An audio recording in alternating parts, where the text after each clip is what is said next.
Alright, morning everyone, welcome back to Compound Interesting. This is Emil, and in today's video we're talking about Tesla. Now, everyone on YouTube loves to talk about Tesla, so I don't generally talk about it very much, but I will disclose that Tesla is my biggest stock position by a long factor, so maybe I should talk about it more. But anyway, in today's video we're going to be looking at some discrepancies between Tesla and legacy auto and why Tesla is set to completely dominate these companies in the future. So I'm going to play a couple of clips for you. The first one being a comparison between the investor presentations between the Daimler, i.e. Mercedes CEO, and the investor presentations from Tesla. I'm also going to play another clip of Elon Musk on a conference call actually laughing at the Daimler CEO, so that's pretty funny towards the end, and I'll leave timestamps for everything down below. So with all that said, please smash the thumbs up button and let's get cracking. We stayed very focused during that time, as I think our Q2 results showed, particularly on the cash flow side. We have a plan to halve the cost per kilowatt hour, and we're going to go through that plan with you today, step by step. We've announced some very significant actions on structural costs in recent months, such as selling the Hambach plant. We came up with tabless architecture that maybe you've heard about. Basically removes the thermal problem from the equation and allows us to go to the absolute lowest cost form factor and the simplest manufacturing process. And this is what we mean when we talk about tabless. Our fixed cost and break-even point are too high. Our product complexity is excessive. Our profitability and cash flow have not been good enough. We have significant legacy assets and headcount that we need to address. And we need to accelerate technology development in electric drive and software. You actually have a shorter path length in a large tabless cell than you have in the smaller cell with tabs. This is a big deal. So even though the cell is bigger, it actually has more power. The power to weight ratio is actually better than the smaller cell with tabs. And creates financial value for our shareholders.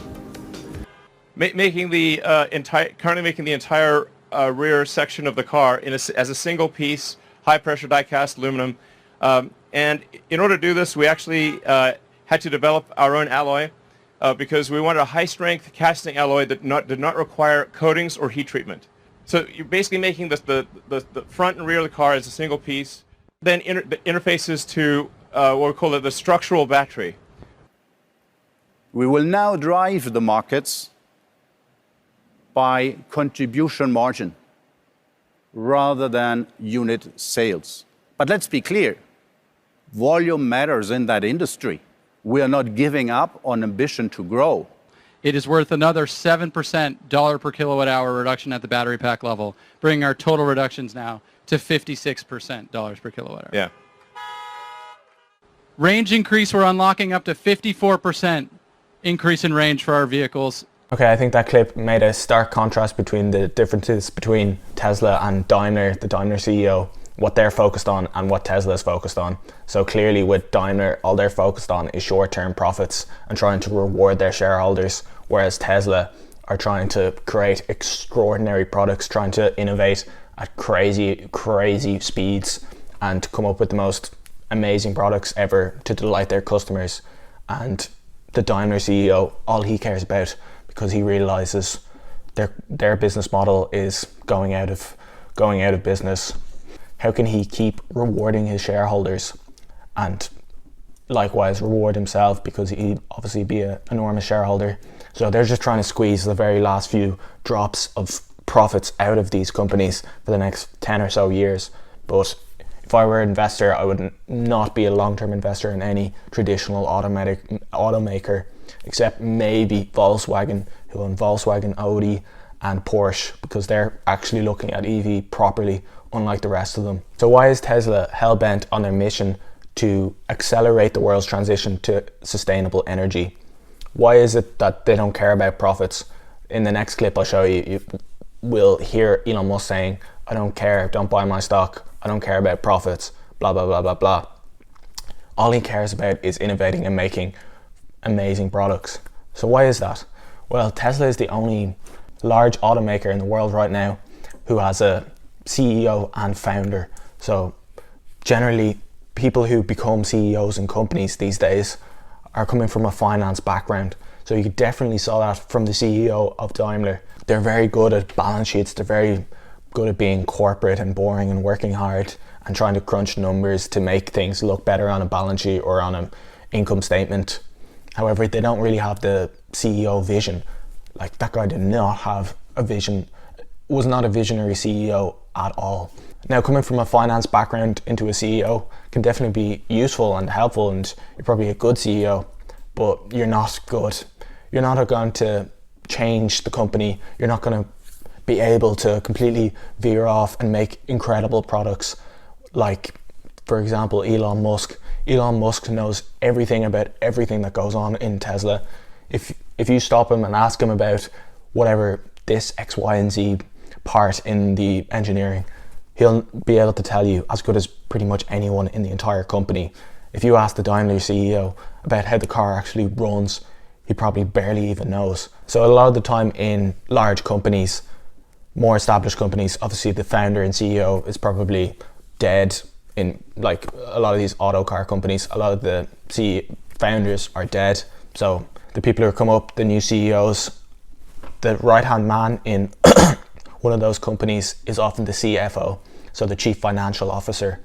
So he's usually the second in command in a company like that. So when the CEO retires, then the CFO steps in. So the chief financial officer becomes the CEO.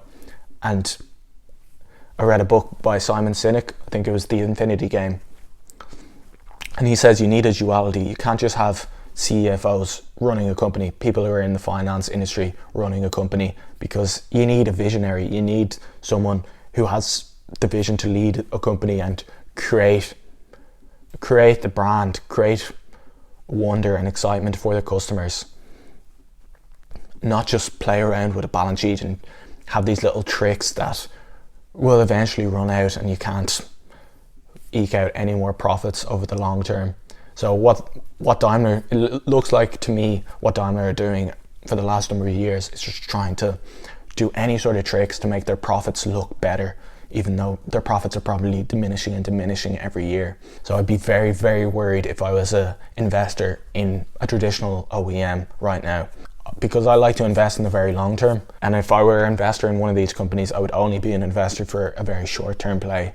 These are definitely not long-term plays, and I'm very much so a long-term investor.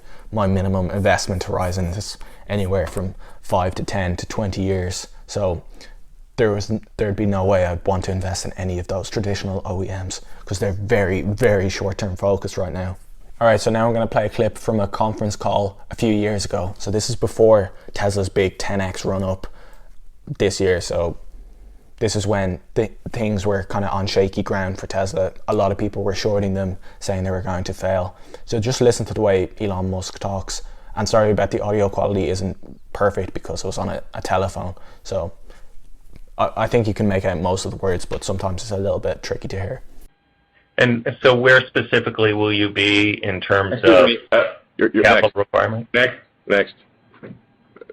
Boring bonehead questions are not cool. Next. Thank you. The first question is related to the Model 3 reservations, and I was just wondering if you could give us a gauge as maybe some of the impact that the news has had. Like of the reservations that actually opened and made available to configure, can you let us know like what percentage have actually taken the step to configure? We're going to go to YouTube. Sorry, these questions are so dry. They're killing me. What is that actually happened? Of course it happened. I think this is a reflection of how like. Thank you. Our next question is from Galileo Russell with Hyperchange. Okay. And I'm not an expert in battery pack technology, but it seems that a lot of people are speculating that the specs for the semi-truck, even I believe the CEO of Daimler said it breaks the laws of physics. So I'm wondering, is this just a linear... He doesn't know much about physics. I know him. Yeah, I'd be happy to engage in a physics discussion with him. I actually studied physics in college. So yeah, my question is that just a linear improvement in your battery technology, or is there some sort of new breakthrough or different platform that the Semi and Roadster are going to be built on? Like, even if we didn't improve, I mean, even if we didn't improve our battery technology at all, we could achieve a 500-mile range truck. At all. We're going to do better than 500 miles. The problem is, like, people get too focused on, like, what's happening in the space of a few weeks or a few months. This is, it's an old maxim of investing. You should not be focused on short-term things. You should be focused on long-term things. And we have no interest. We have no interest in satisfying the desires of day traders. Like, I couldn't care less.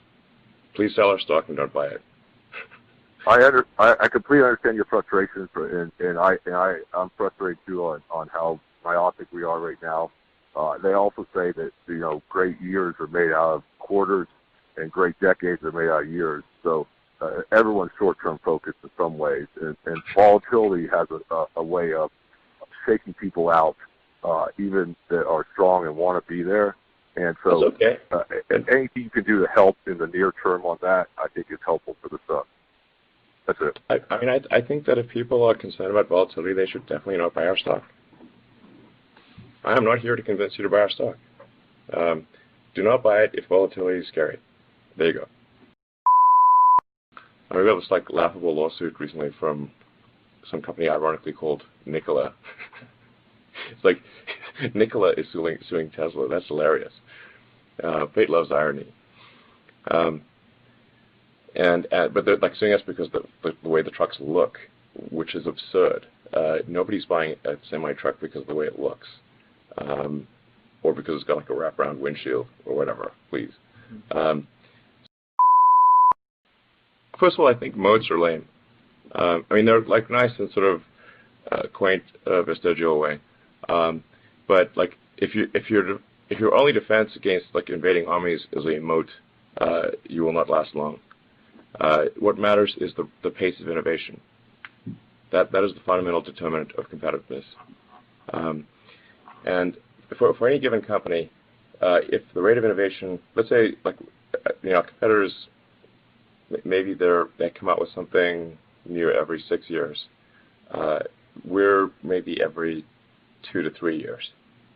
So if our rate of innovation is, let's say, twice that of any given competitor, then it is simply, this is true of generally of companies in any industry.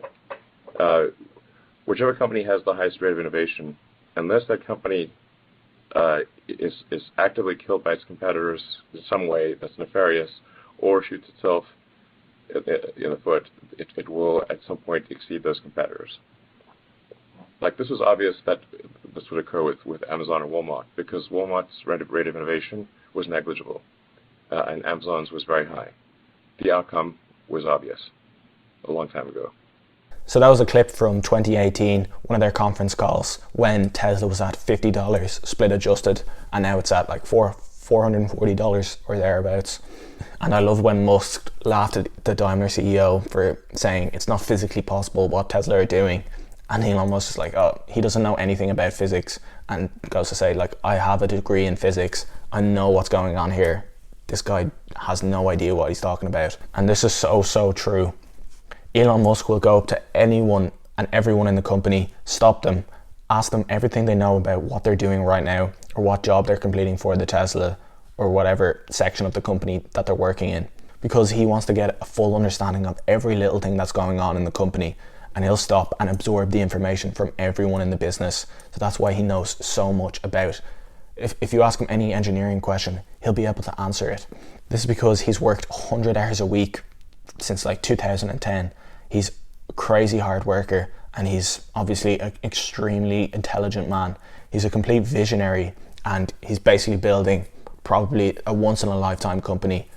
I don't think there will ever be a company that will offer as much value to humanity and as much value to the planet as Tesla.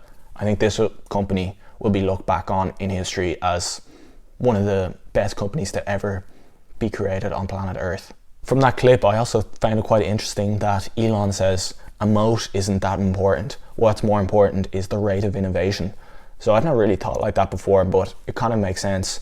If someone has a moat, but you just out-innovate whatever moat that they had, if you're just innovating twice as fast, you can create a better product than that moat that they were protecting so well and for so long. You can just create something better than that particular product. So that was an interesting point. A lot of these traditional OEMs are in the mature stages of their lifespan. Tesla in the mature stages of the lifespan. Its next target, because its first target was to get to 500,000 vehicles per year sold and delivered. Now their next target is 20 million vehicles per year sold and delivered. So that's still a 40x. And that's a 40x in revenue just from cars. We also have to take into effect that they'll be offering software, like you'll be able to watch Netflix or Spotify or buy stuff through, or even autopilot, buy stuff through the computer or the app on your phone for your Tesla, software upgrades to make your car faster. There's also robo-taxi, we've talked about that before, and energy storage, batteries, and of course solar roofs. So we're still early investors and early adopters investing into Tesla, so there's still plenty of room to grow for Tesla before it becomes a mature company and it leaves its main growth behind it. So just keep that into account over the next 5 to 10 years. So that's all I wanted to say for this video. If you enjoyed those couple of clips, please smash the thumbs up button, subscribe if you haven't already, hit the notification bell, because I'm a small channel, it won't appear in your newsfeed unless you hit the notification bell, and you'll get a notification when I release a new video. I really hope you enjoyed the video. I really hope it brought you some value and opened your mind up to Tesla a bit more, probably. Thank you so much for watching. I can't wait to see you in the next one. Cheers.